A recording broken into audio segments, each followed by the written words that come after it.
अपने पितरों के निमित्त प्रार्थना करनी चाहिए और ईश्वर से प्रार्थना करनी चाहिए कि जो भी हम अभी पुण्य कर्म कर रहे हैं या जो पाठ कर रहे हैं या जो ध्यान कर रहे हैं, इसके जो कर्म फल हैं वो हमारे पितरों को मिले और हमारे पितृ मुक्ति को प्राप्त हों, या उन्हें शरीर मिल जाए या फिर वो ईश्वर में विलीन हो जाए।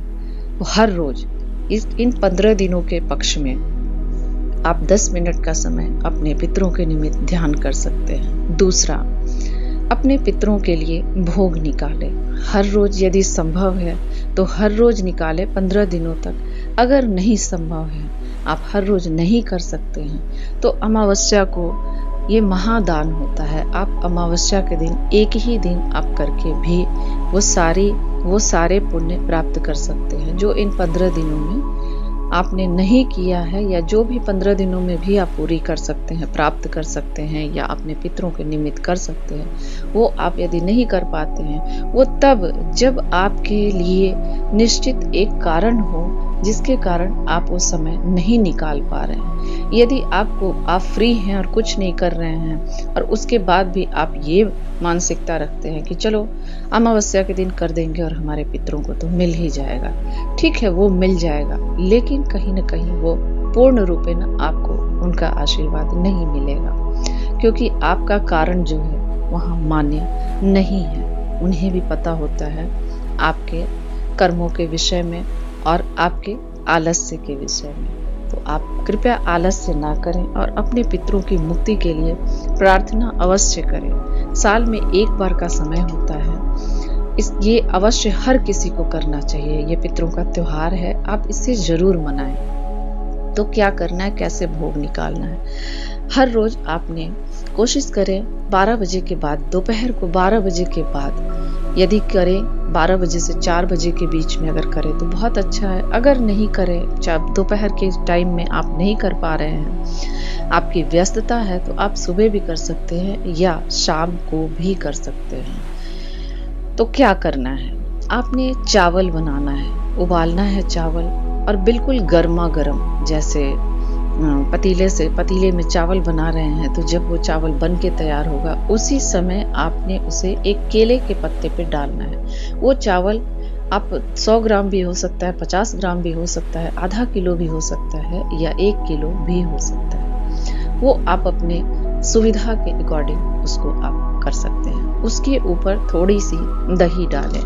वो दही भी 1 चम्मच भी हो सकता है या 1 कटोरी भी हो सकता है, वो भी आपके ऊपर निर्भर करता है। उसके ऊपर 1 चम्मच कम से कम देसी घी डालें। उसके ऊपर 1 पिंच या आधा चम्मच के लगभग काले तिल डालें और अपने पितरों को भोग लगाएं। कहाँ लगाएं? जहाँ कौओं की मौजूदगी हो, यानी आपके द्वारा दिया गया भोग कौवे अवश्य खाएं। उस जगह पे आप रखने की कोशिश करें। यदि आपके आसपास ऐसे कोई जगह नहीं है जहां कौवा आकर के खाता हो, तो कौवे के नाम पे निकाल कर आप अपने क्रिया कर दें और एक स्थान पे रख दें और आमंत्रित करें, हे पितृ आप भोग स्वीकार करें। और अपने लिए आप क्षमा प्रार्थना भी करें कि अगर मेरे से कोई भूल हो गई हो आपकी पूजा में या आपके कामना में या आपको भोग प्रदान करने में, तो मैं क्षमा चाहती हूँ या क्षमा चाहता हूँ। और ऐसा यदि आप नित्य करते हैं 15 दिनों तक, आपके पितृ अवश्य खुश होंगे और आपको आशीर्वाद देंगे। कहते हैं पितरों का आशीर्वाद बहुत जल्दी और बहुत आसानी से फलीभूत होता है।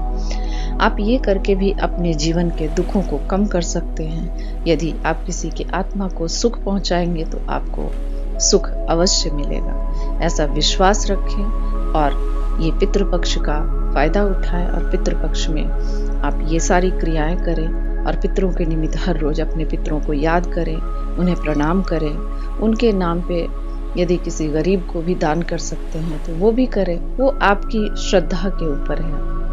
लेकिन ये जो क्रियाएं हैं जो मैंने पितरों के निमित्त भोग निकालने के लिए बताया और पितरों के निमित्त 10 मिनट का ध्यान करने के लिए कहा, ये आप कभी भी कर सकते हैं, कहीं भी कर सकते हैं, कैसे भी कर सकते हैं। ये अलग है और वो दान अलग है जो व्यक्ति विशेष को आप ले जा करके देते हैं। दोनों ही दान की श्रेणी में ही आता है, लेकिन दोनों के अपने महत्व हैं।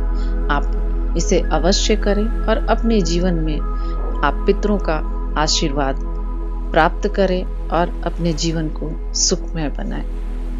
Thank you so much.